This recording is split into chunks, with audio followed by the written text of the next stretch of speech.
Começamos domingo passado, queridos, a olhar sobre os requisitos que a palavra de Deus ensina, né, para que alguém seja presbítero. Então, na semana passada, nós vimos, olhando para Tito 1, que o presbítero precisa ser irrepreensível, não arrogante, alguém que não se irrita facilmente, alguém não apegado ao vinho, alguém não violento e alguém que não é ganancioso. Então, irrepreensível, não arrogante, alguém que não se irrita facilmente, não apegado ao vinho, não violento e nem ganancioso. No verso 8, nós vimos que o presbítero, bispo ou ancião, deve ser hospitaleiro, abrir o coração e a casa, amigo do bem, sensato, bem dentro do que vimos agora também em 1 Pedro 4, justo, piedoso, deve ter domínio de si, domínio próprio. Nós vimos no verso 9 que para ser presbítero a pessoa precisa ser apegado à palavra fiel, para que possa exortar e convencer. E hoje nós vamos dar continuidade ao ensino para presbítero e falar sobre diácono a partir de 1 Timóteo 3:2. 1 Timóteo 3:2. Deixa eu só pegar aqui, meus irmãos.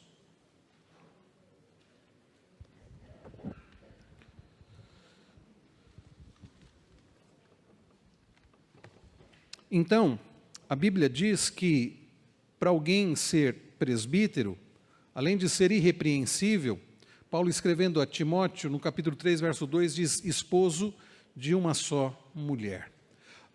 O que significa esposo de uma só mulher? Não significa que a pessoa precisa ser casado.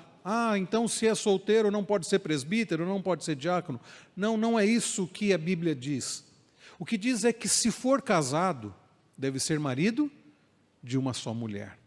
A poligamia, que existe ainda hoje, até em algumas culturas, é algo até permitido em algumas culturas, não no nosso país, até contra a lei, mas a poligamia existiu e existe já há muitos anos. E nos dias de Paulo existia a poligamia. Um homem que era casado com mais de uma mulher, 2, 3, e Paulo vai dizer que para que alguém seja presbítero, tem que ser esposo de uma só mulher, mesmo que a poligamia fosse praticada, Aliás, eu quero dizer que a poligamia nunca foi algo agradável ao Senhor.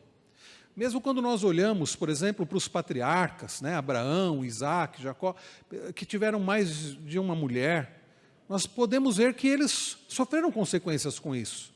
Davi, Salomão, todos sofreram consequências. Nunca foi da vontade de Deus isso. Tanto é que a Bíblia diz que Deus criou o homem e criou a mulher. E Jesus, e nós lemos em Gênesis, por isso deixa o homem pai e mãe e se une à sua mulher, tornando-se os dois uma só carne. Jesus vai repetir essas palavras de Gênesis. Então, a poligamia nunca foi algo agradável ao Senhor. E não é agradável ao Senhor ainda hoje. E não deve ser praticada. E para alguém exercer esta função de presbítero, esse ofício do presbítero, tem que ser marido de uma só mulher. Há outras discussões, há pessoas que já levantam a questão que Paulo, por exemplo, a pessoa não pode ter sido casada mais de uma vez. Então, se casou uma vez e casou pela segunda, então já não sei. Aí é uma outra discussão, nós não temos como entrar nisso agora, porque não há um consenso em relação a isso. O que há consenso é que Paulo está condenando a poligamia. Não pode ser casado com mais de uma mulher ao mesmo tempo. Isso há um consenso. Agora, se entra aqui divórcio, ou mesmo quem ficou viúvo e casou novamente, não há um consenso de que Paulo esteja condenando isso, que alguém que é divorciado, alguém que ficou viúvo e se casou novamente não possa ser presbítero diácono, não há um consenso. Mas há quem acredite que Paulo esteja também, que isso alcance situações como essa. Mas, como eu disse, não há um consenso. Uma coisa é certa, não pode ter mais de uma mulher, não pode ter mais de uma esposa ao mesmo tempo. Então, esposo de uma só mulher. E, mais uma vez, não significa que tem que ser casado. Eu já conheci presbíteros e diáconos solteiros, alguns jovens, alguns maduros que não se casaram e que foram bons diáconos, bons presbíteros. O que precisa ter maturidade. precisa ter maturidade. Então, eu creio que existem desafios, mesmo para pastores, né? Eu conheço pastores solteiros, há mais desafios. Para o pastor fazer uma visita, para o pastor dar aconselhamento, é muito mais difícil. Eu vejo como, para mim, por exemplo, é muito mais fácil ser casado. Então, nas visitas, em atendimentos, muitos atendimentos a Cris me acompanha, né? Muitos aconselhamentos em muitas visitas, né? Então, é um desafio maior para um pastor, para um presbítero que é solteiro, mas não é impossível. O próprio apóstolo Paulo não era casado e ele exerceu um ministério muito frutífero, tá? Então, não é proibição ser solteiro para que um homem seja presbítero ou diácono. Tudo bem até aqui, meus irmãos? Alguma questão? Ok. Paulo também diz que precisa ser moderado. Na Revista Atualizada aparece a palavra temperante, ou como nós vimos em 1 Pedro ainda há pouco, a ideia de sensato, né, sóbrio, a ideia de equilibrado. Alguém moderado é alguém sensato, é alguém equilibrado, né? Então, o presbítero deve ter uma temperança espiritual, uma moderação espiritual que o permita avaliar todas as coisas, sem se deixar influenciar simplesmente pela beleza ou agradabilidade do que foi dito. Presbítero, para alguém ser presbítero, ele precisa ter esse equilíbrio para não se deixar levar apenas pela beleza, a beleza das palavras. Precisa ser alguém muito apegado à palavra que vai analisar tudo à luz das Escrituras. É alguém que é moderado no sentido, então, de temperante, no sentido que ele não deve se intoxicar praticando, por exemplo, coisas que Deus condena. É alguém que tem que ser equilibrado, disciplinado. Então, não pode ser indisciplinado em nenhuma área da sua vida, Precisa ser uma pessoa equilibrada. Em suma, deve ser uma pessoa equilibrada, tá? Tudo bem, meus queridos, nessa questão do moderado? Alguma dúvida? Paulo fala sobre, nós já havíamos falado sobre sensato, né? Então vou pular aqui, e está muito ligado a moderado, mas Paulo fala também sobre modesto. O presbítero precisa ser modesto. A ideia de modesto aqui, modéstia é ordeiro, respeitável, honroso. Aquele que, como um reflexo do que é interiormente, tendo uma mente bem organizada, não disparatada, tem hábitos ordeiros, cumpre ordeiras simples e honestamente as suas obrigações. É alguém que cumpre de forma ordeira, de forma correta, as suas obrigações. É alguém que é honesto, né? E o Dr. Hermes ele acrescenta, aquele que cumpre as suas funções sem maiores preocupações atávicas, faz com honestidade e discrição.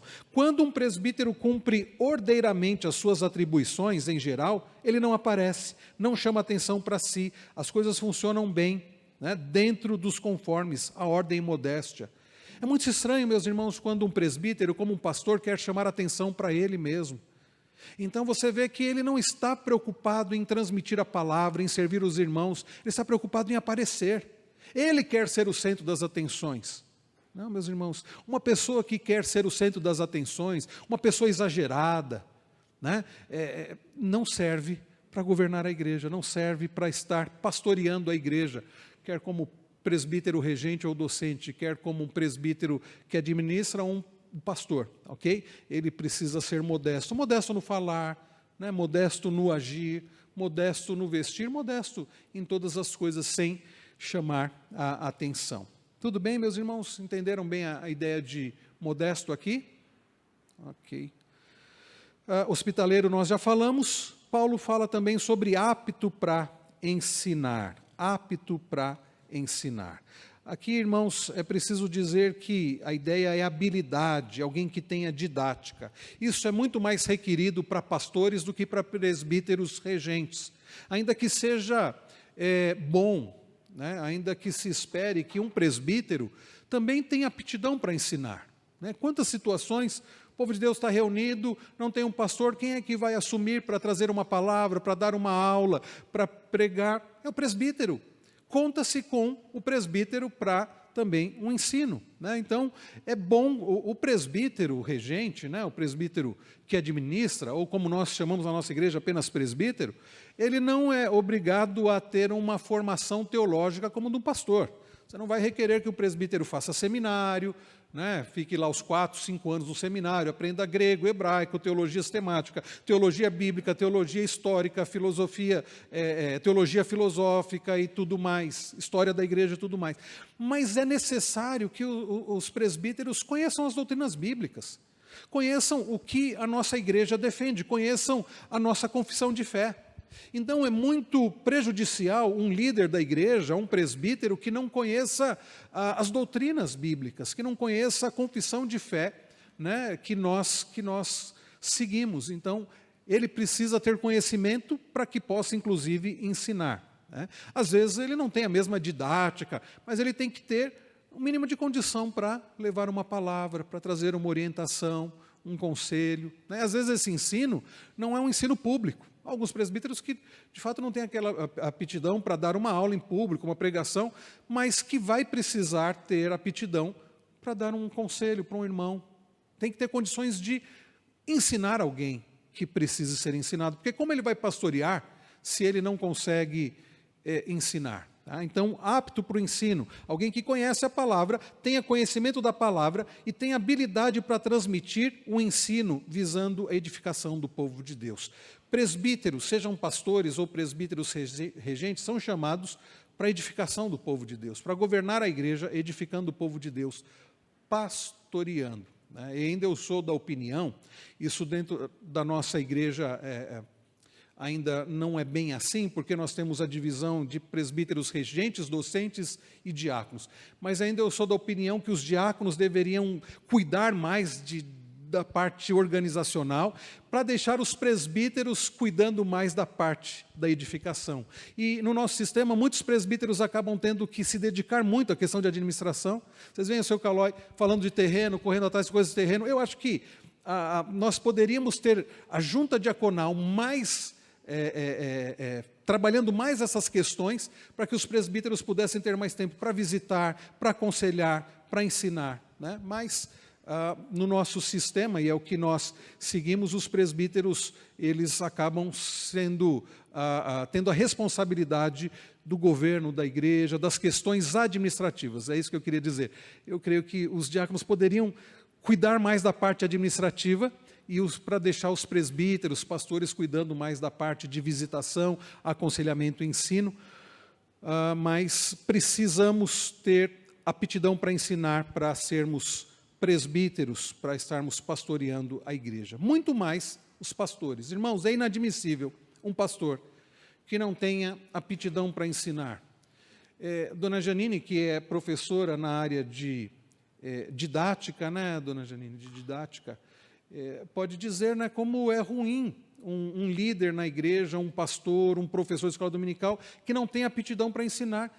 Como vai aplicar, ensinar, explicar e aplicar a palavra de Deus se não tem aptidão para isso? O que acontece com as igrejas que não tem pessoas, pastores, presbíteros com aptidão para ensinar? Se não são outros membros que Deus capacite para isso, a igreja fica sem instrução.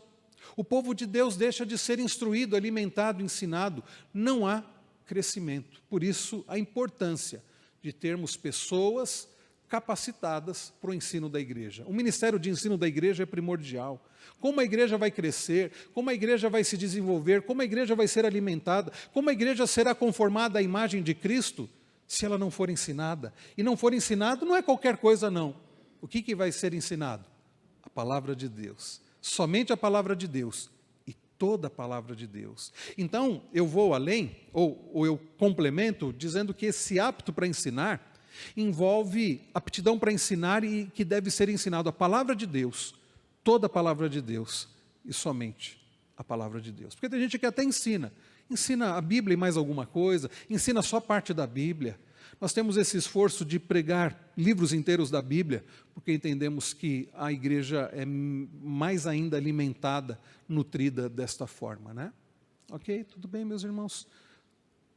Nós temos mais microfone? Bom, acho que não tem nenhum diácono aqui dentro. Só uma dúvida nessa questão que você falou dos diáconos, que eles não tratam com a parte administrativa. Mas, assim, se o diácono tiver a proatividade de ir atrás de correr da questão administrativa, ele pode tratar dessas questões? Obrigado, André, pela sua pergunta. Bem, na verdade, o que eu disse não é que o diácono não cuida da parte administrativa. Os diáconos também cuidam de partes administrativas. Administram a questão de entrega de cestas básicas, do cuidado social, tem partes administrativas. O que eu quis dizer é que, dentro do nosso sistema, poderíamos dar mais. Eu não estou dizendo a nossa igreja local, estou dizendo em termos de denominação, que a denominação poderia colocar mais atribuições para os diáconos, porque hoje, de acordo com a nossa a denominação mesmo, quem exerce o governo da igreja é o conselho da igreja.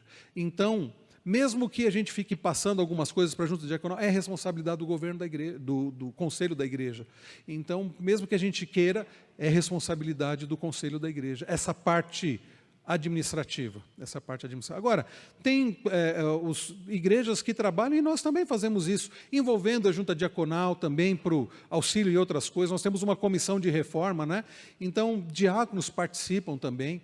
O que eu quis dizer é que, às vezes, como conselho, a gente tem que tratar de tantas coisas administrativas que acaba faltando tempo para nós, como conselho, para estar visitando, aconselhando, ensinando. É isso que eu quis dizer. Tá? Mas os diáconos também se envolvem com parte administrativa, também se envolvem. Tá bom?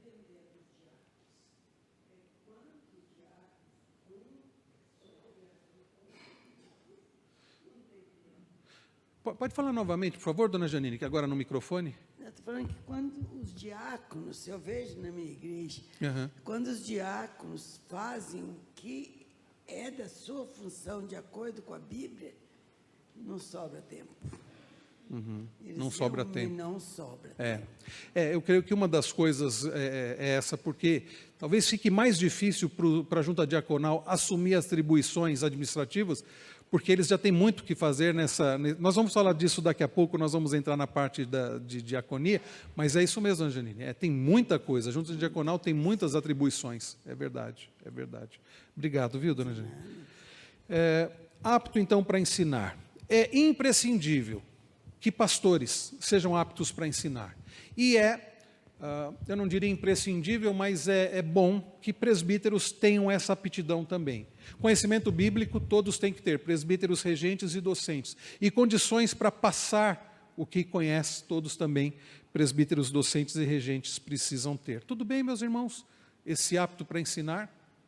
Ok? Um outro ponto, aí entrando no versículo 3 do capítulo 3 de 1 Timóteo, Paulo, nós já havíamos falado sobre não dado ao vinho, não violento, e agora Paulo vai falar cordial. O que significa aqui cordial? Na revista atualizada aparece, se não me engano, cordato. É a ideia de paciente, gentil, amável. Então, para exercer a liderança na igreja como pastor, como presbítero, precisa agir de coração, né? De forma cordial, de forma amorosa, de forma amável, de forma gentil. Não fica bem e não dá certo líderes que são austeros, que são, e no mau sentido da palavra, né? Não no bom sentido, muito gente estúpida, gente, né? Não, precisa ser amável, precisa ser amoroso. Firme, precisa ser firme, porque ser amoroso não significa uma pessoa, fulano tem coração mole, aceita tudo, a igreja está cheio de pessoas praticando pecado ali, mas é um conselho muito amoroso, não disciplina ninguém. Ser amoroso não significa ser omisso, ser amoroso não significa não ser firme, né? Ser bom não significa ser bonzinho. Então nós precisamos de uma liderança amorosa, gentil, mas firme, que vai tratar do que precisa ser tratado, que vai confrontar quem precisa ser confrontado, que vai disciplinar quando precisa exercer disciplina. Então não vamos confundir cordialidade com fraqueza, eu até usaria a palavra, talvez seja forte, né? Mas a ideia de... agora me fugiu, quando a pessoa não tem coragem, covarde. Não vamos confundir cordialidade com covardia. Covardia é uma coisa, cordialidade é outra. Você pode ser amável e ser firme. Inclusive, por amarmos a Deus sobre todas as coisas, nós por vezes vamos ter que tratar de forma firme, não de forma estúpida, não de forma agressiva, mas de forma firme. Em amor, mas tratar de forma firme. Tá? Então, precisa ter cordialidade, precisa ter amabilidade, precisa ser alguém amável, alguém também desta forma. Né? Ok, cordialidade, cordial, tudo bem? Alguém tem alguma pergunta dentro desse ponto que Paulo trata para presbíteros? Cordialidade? Não? Inimigo de conflitos. Não pode ser alguém que gosta de confusão, de briga. Não pode. Tem que ser alguém, e mais uma vez, não significa alguém que procura, que ama a paz sobre tudo. Não vamos tratar disso não, porque vai dar problema, talvez a pessoa não vá gostar. Não é isso não. Ser pacificador é uma coisa, ser amante da paz é outra. Nós precisamos ser pacificadores, nesse sentido, inimigo de conflitos. Não querer ficar causando confusão, arrumando briga por qualquer coisa. Tem gente que gosta do que é polêmico. Não, vamos tratar do que é polêmico. Gosta de discutir. Não serve para o governo da igreja. Agora, não pode ser um amante da paz. O que é um amante da paz? Não, gente, não vamos mexer com isso não, porque fulano está fazendo umas coisas erradas lá. Não vamos mexer com isso não, vai dar problema, ele pode não gostar, pode ficar chateado, pode causar na igreja um desconforto. Não. Isso é ser omisso. Então, é o que a Lilian falou, nós não podemos, mais uma vez, não podemos confundir também ser inimigo de contendas, ser um pacificador, com ser um amante da paz ou ser um omisso. Muitas vezes nós vamos ter que tratar coisas difíceis, que pode ser que tenha gente que fique chateado, pode ser que cause um mal-estar na igreja, mas nós precisamos zelar pela pureza da igreja, pela glória de Deus, pelo bom testemunho.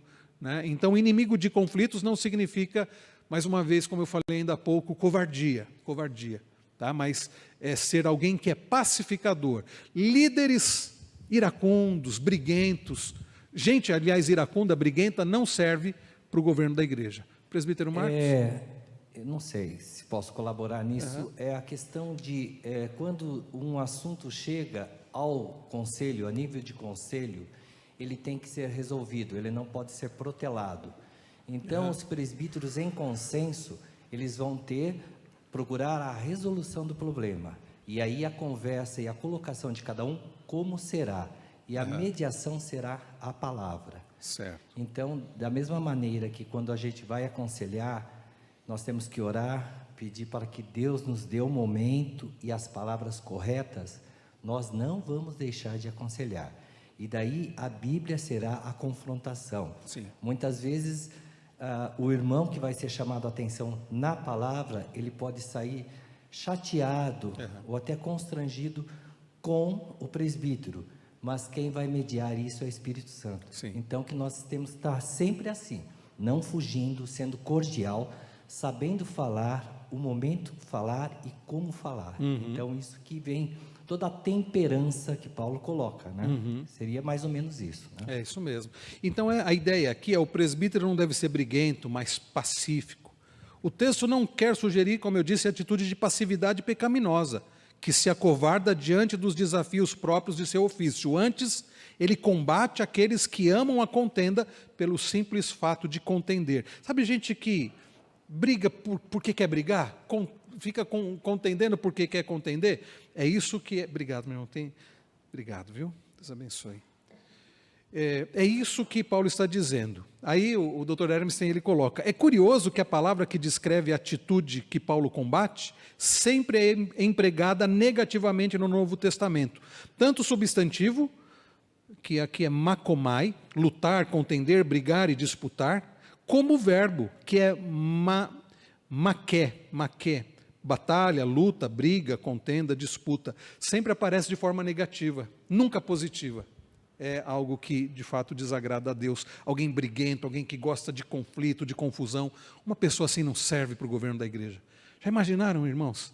No conselho da igreja, reunião do conselho da igreja, com gente briguenta que gosta de confusão.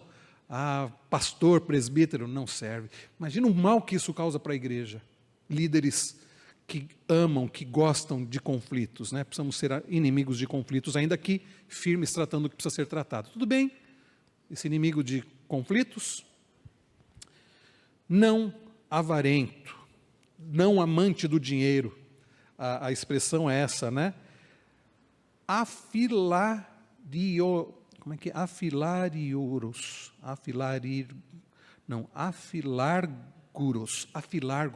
vem do verbo filéu, que é amar. É alguém que, por exemplo, tem o normal e o anormal. Então, é alguém que, afilargos, que significa que não ama o dinheiro. Esse sentido, alguém que ama o dinheiro, e nós já falamos sobre isso domingo passado, quando falamos não gananciosos. Alguém que ama o dinheiro, alguém que é ganancioso, vai ser avarento. E aí a Bíblia diz que precisa ser hospitaleiro. Não, minha casa eu não abro para ninguém, não. O meu carro, não dou carona para ninguém, não. Os meus bens, o meu tempo, o meu dinheiro. Alguém que é ganancioso vai ser avarento e não vai ter disposição de abrir o coração, a vida, o tempo que ele tem com aqueles que precisam. Alguém que é avarento, a gente chama, popularmente mão de vaca, que não tem disposição de compartilhar, não serve para a liderança da igreja, não serve para pastorear a igreja, não serve para ser presbítero, não pode ser amante do dinheiro, não pode ser egoísta, não pode ser uma pessoa avarenta.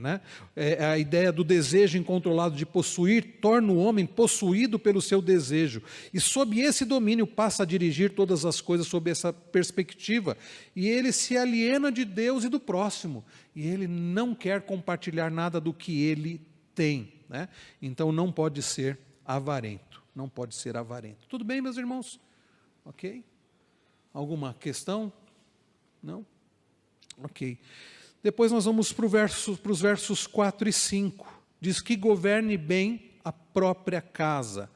A palavra aqui significa administrar, reger, liderar, presidir. É alguém que preside bem a própria casa. Por um motivo muito simples, se a pessoa não consegue administrar o seu lar, como que ele vai administrar a igreja? Ele não consegue ser um administrador do seu lar, não consegue ser um homem que lidera o seu lar para a glória de Deus. Um homem que é um líder no seu lar, como ele será um líder na igreja? Então não dá certo. Precisa ser alguém que exerça a liderança no lar, e a liderança bíblica. Nós já estudamos sobre isso, estão lembrados? O que é a liderança bíblica? É o homem que lidera o seu lar para a glória de Deus, por amor à esposa e aos filhos, buscando o que é melhor para a família, não o que é melhor para ele. Quando se fala em liderança, nós estamos falando na ideia de um homem egoísta que quer ser servido. Minha mulher tem que me servir, meus filhos têm que me servir, eu que mando aqui é para o meu bem. Não.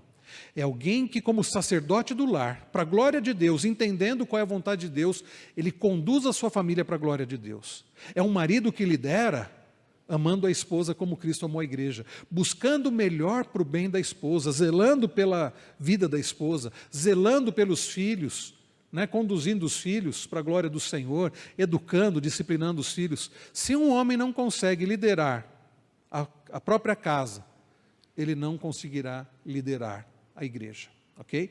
Então precisa governar a própria casa, criando os filhos sob disciplina com todo respeito. Tem que criar os filhos. Não significa que a pessoa que já tem filhos adultos e esses filhos não servem ao Senhor, não significa que ele falhou.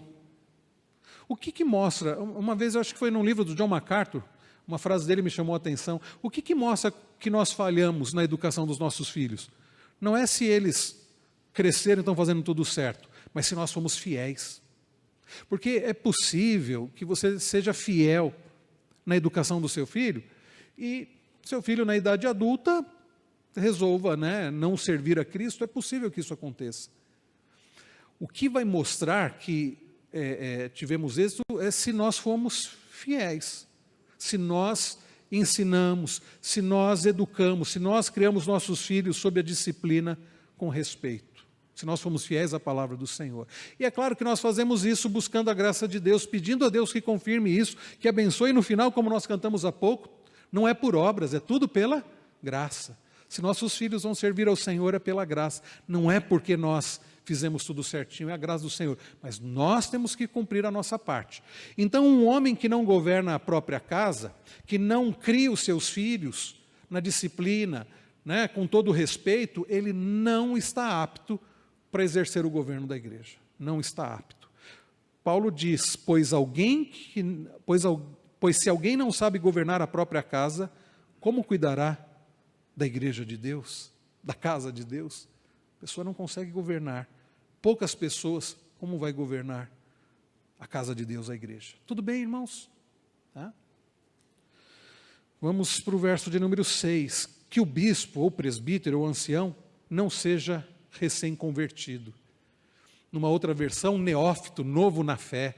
Não pode. Por quê, meus irmãos? Por um motivo muito simples.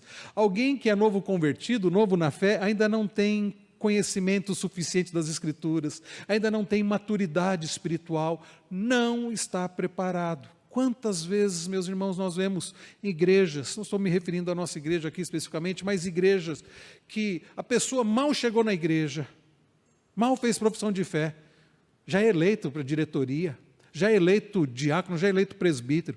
Pessoas que ainda não são maduras, que não têm conhecimento bíblico, acabam, não é por maldade, a pessoa não tem condição e acaba fazendo mal ou não fazendo o trabalho que deveria fazer, e a igreja sofre. E é por isso que a nossa Constituição já, com atenção em relação a isso, já proíbe, por exemplo, que alguém seja eleito, alguém que não tenha, no mínimo, 1 ano, como membro da igreja. Quando vem transferido de outra igreja, é diferente. Por exemplo, nós temos o presbítero Marcelo, que veio transferido da igreja lá do Rio de Janeiro. É diferente, porque lá ele já servia como presbítero, então é diferente. Não, aí é critério do conselho, não precisa que ele tenha 1 ano. Mas, em geral, quando a pessoa não tem 1 ano como membro, por quê? Porque talvez não tenha ainda maturidade, conhecimento bíblico para exercer o ofício de presbítero, de pastor, que é muito importante. Exige que a pessoa tenha maturidade e conhecimento bíblico. Que o bispo não seja recém-convertido, para não acontecer que fique cheio de orgulho e incorra na condenação do diabo. A pessoa também recém-convertida, ainda não tem maturidade, aí ela já é eleita. O que acontece? Ela fica orgulhosa. Puxa, mal cheguei na igreja, só não tem nem maturidade. É eleita, agora eu sou presbítero. E aí a pessoa fica orgulhosa, fica cheio de orgulho. Ok, tudo bem, meus irmãos? Essa questão de neófito, recém-convertido, novo na fé, ficou claro, E aí, verso 7, é necessário também que ele tenha bom testemunho dos de fora, a fim de não cair na desonra e no laço do diabo. Isso também é simples, meus irmãos? Uma pessoa que não dá bom testemunho, como é que vai servir para ser oficial da igreja? Não pode, não pode. Então, alguém que não dá bom testemunho para os de fora não está apto para exercer o presbiterato, o pastoreio. Tudo bem? Vamos para o ofício de diácono. Temos poucos minutos, mas muitas dessas características nós já falamos, porque Paulo também coloca para presbítero, Com o reverendo Wilson nós já vimos o que significa o termo diácono, a ideia de serviço, de servir. Nós já vimos lá em Atos 6, quando surgiu esse ofício. Vou pular tudo isso porque nós já vimos. O que é necessário para ser um diácono? Ser discípulo de Cristo. Lá em Atos 6, nós lemos, depois de dizer que as viúvas dos gregos helenistas estavam sendo esquecidas na distribuição dos alimentos, é dito então que era necessário eleger diáconos. Por isso, irmãos, escolham entre vocês 7 homens. Escolham entre quem? Entre vocês. Entre aqueles que eram discípulos de Cristo. Não se contrata diácono. Olha, eu sei de algumas pessoas, ele é um excelente garçom, ele é um excelente trabalhador na empresa lá, então nós poderíamos contratar um grupo. Teve uma vez que até foi levantado essa possibilidade. Escuta, e se a gente contratar alguns homens aí para auxiliar aqui, já que os da igreja não... Irmãos, é até vergonhoso uma coisa dessa, Trazer gente de fora, porque... Então não, tem que ser discípulo de Cristo, tem que ser da igreja, tem que ser servo do Senhor, porque os diáconos não estão aqui como contratados como seguranças da igreja, ou como garçons da igreja, não, são servos do Senhor que zelam pelo culto e pelo rebanho do Senhor, pelo cuidado com o rebanho do Senhor. Então não são empregados da igreja, são servos de Cristo que zelam pela igreja de Cristo. Então não se contrata gente para fazer isso. Se elege de dentro da igreja pessoas que são discípulos de Cristo, pessoas que servem ao Senhor como discípulos de Cristo. Precisa, então, acima de tudo, ou em primeiro lugar, ser um discípulo de Cristo. Os diáconos servem à igreja como, na realidade, são servos de Cristo. Precisa ser um servo de Cristo. Tudo bem, meus irmãos? Este primeiro ponto aqui, para ser diácono, ser um servo, um discípulo de Cristo. O texto continua, Lucas registra que, além de ser uma escolha dentre os discípulos de Cristo, é necessário que tenha boa reputação. Entra no que nós vimos ainda há pouco para presbítero, bom testemunho os de fora. O diácono precisa ter reconhecimento público de uma vida digna, e aí não só com os de fora, mas os de dentro. Boa reputação a começar dentro da igreja. Alguém que as pessoas dizem, fulano de tal, fulano de tal, e aí tem várias histórias para falar daquela pessoa. Não é uma pessoa que está apta para exercer o diaconato. Precisa ter o reconhecimento público de uma vida digna. É por isso que é feita eleição. Entendendo que a igreja vai não somente indicar, mas votar em pessoas que a igreja entenda que tem uma vida correta. Não perfeita, porque nenhum de nós tem uma vida perfeita, mas uma vida que a pessoa não dá motivos para que falem mal dela, né? Então precisa ter um reconhecimento público de uma vida digna, ter uma boa reputação. Tudo bem, meus irmãos? Esse ponto, boa reputação, alguma pergunta? Não? Cheios do Espírito. Eles precisavam ser cheios do Espírito, como todo cristão. Quando nós lemos lá em Efésios 5, Paulo diz no verso 18, não vos embriagueis com vinho no qual há dissolução, mas enchei-vos do Espírito. Essa é uma ordem para todos nós, sermos cheios do Espírito. E se todo crente precisa ser cheio do Espírito, para ser um oficial da igreja, é necessário ser cheio do Espírito. Para poderem, de modo especial, desempenhar as suas atividades de forma digna, demonstrando os frutos do Espírito. Lemos lá de Gálatas 5. Quais são as características do fruto do Espírito? Lembram-se? Alegria, paz, bondade, longanimidade, né? Paciência, mansidão, domínio próprio.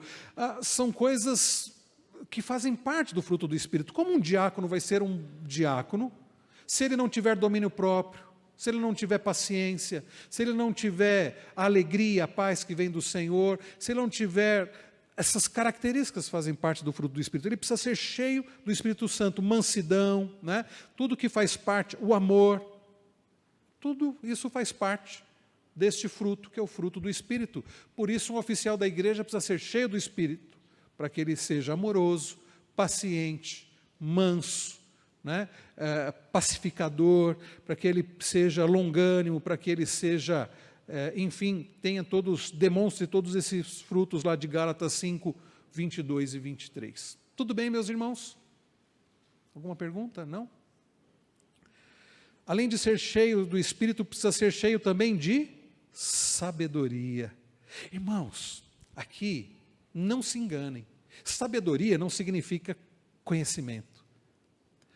Eu conheci ao longo desses meus 46 anos de vida, gente muito sábia, mas com pouco conhecimento, até instrução básica. Gente iletrada, gente que não tinha sentado em bancos de escola, mas de uma sabedoria. Homens de uma sabedoria. Pessoas conhecedoras da palavra de Deus e que sabiam aplicar a palavra de Deus. Que respondiam o que era certo na hora certa, da forma certa. Então, sabedoria tem pouco ou nada a ver com conhecimento. Os diáconos precisam ter a sabedoria concedida por Deus. Tiago diz assim, se alguém precisa de sabedoria, peça a Deus, que a todos dá, né, liberalmente. É uma sabedoria concedida pelo Espírito para saberem como resolver os problemas que já existem e outros novos, que não vão demorar para aparecer.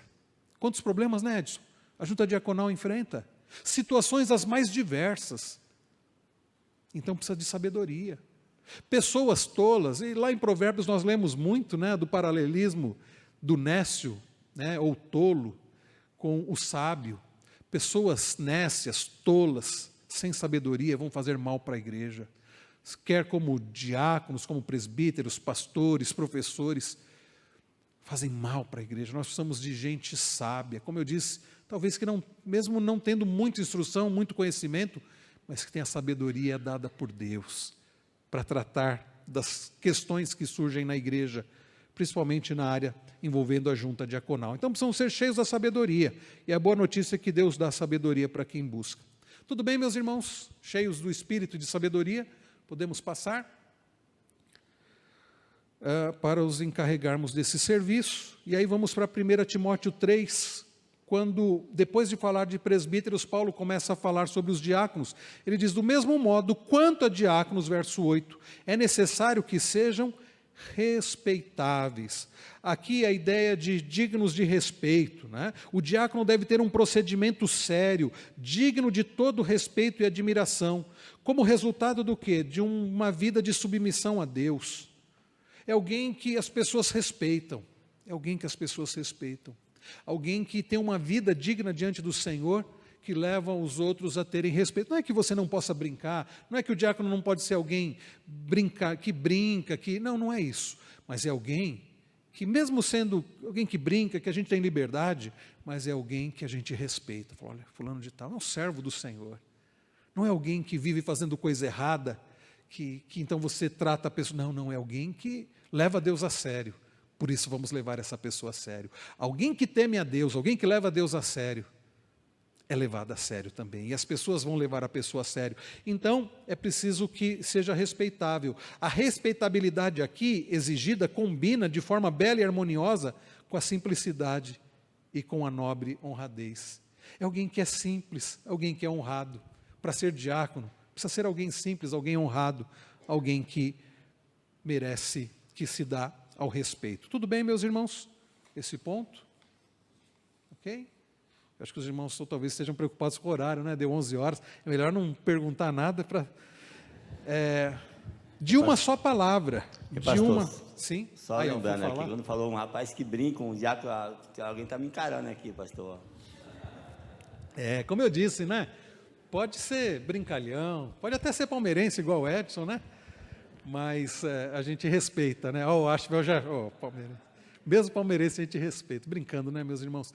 Porque não significa que às vezes a gente fala digno de respeito, não, tem que ser alguém sério, sisudo, não, esse aqui tem que ser, não brinca comigo não, eu sou uma pessoa digna de respeito.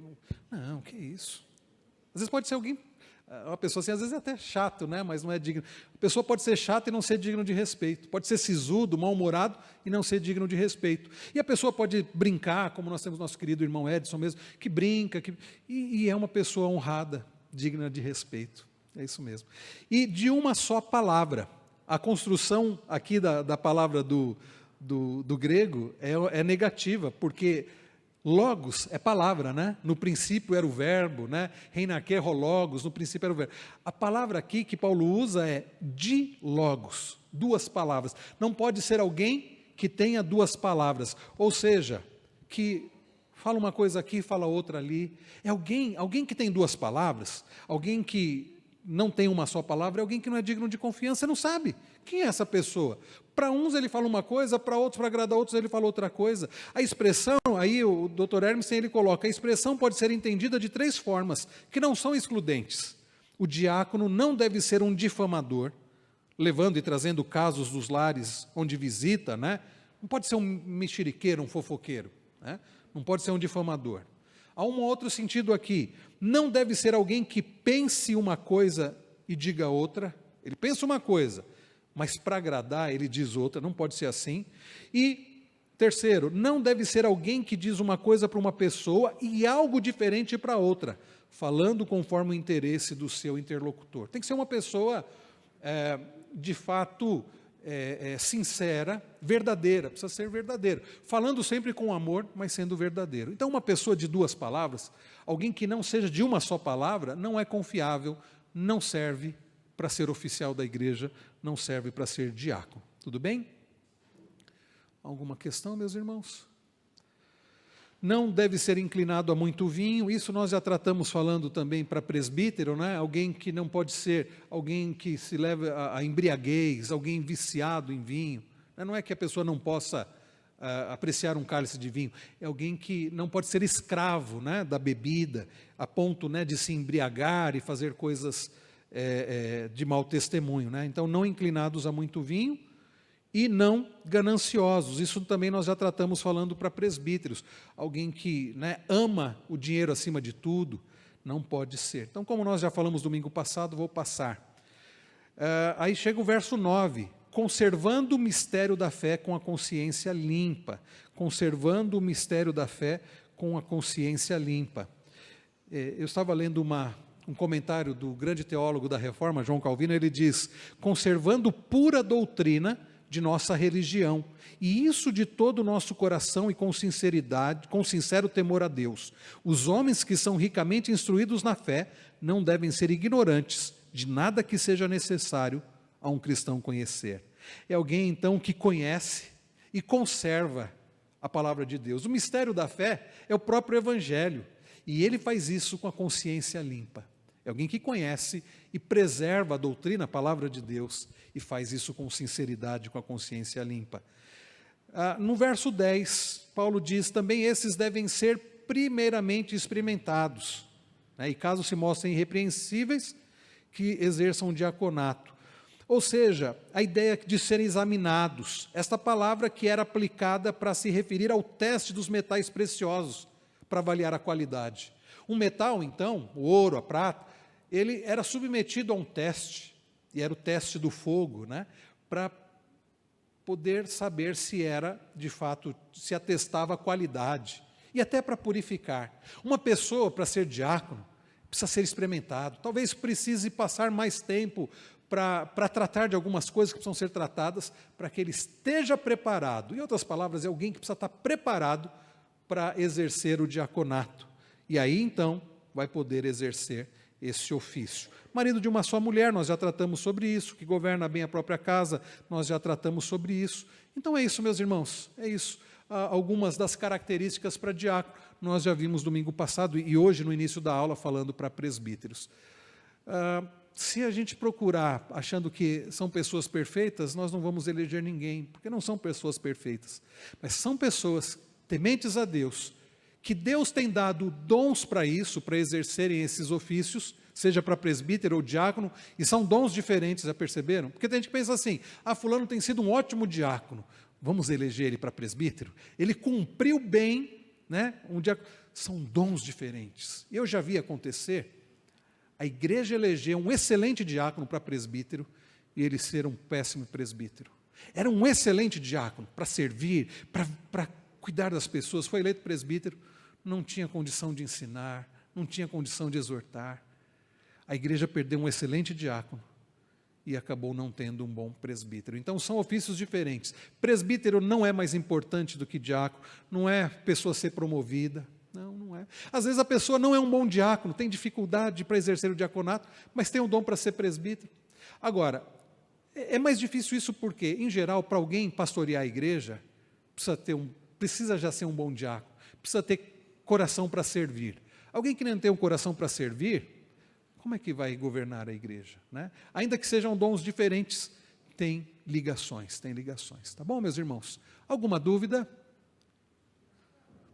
Nosso irmão Edson vai passar o microfone, Andiara?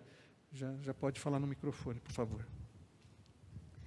Pastor, eu tenho uma dúvida, assim, para diácono, né, o senhor já falou do tempo, tem que ter no mínimo 1 ano, mas quando uma pessoa vem de outra denominação, já conhece a palavra, já está conosco há mais de 1 ano, embora fez a profissão, né, aqui na igreja há 6 meses. A gente pode eleger essa pessoa como diácono? Não. Não. É só quando a pessoa já vem, sendo bem inteirada, que ele já era diácono e era presbítero. Nesse caso, aí é a constituição da igreja que não permite.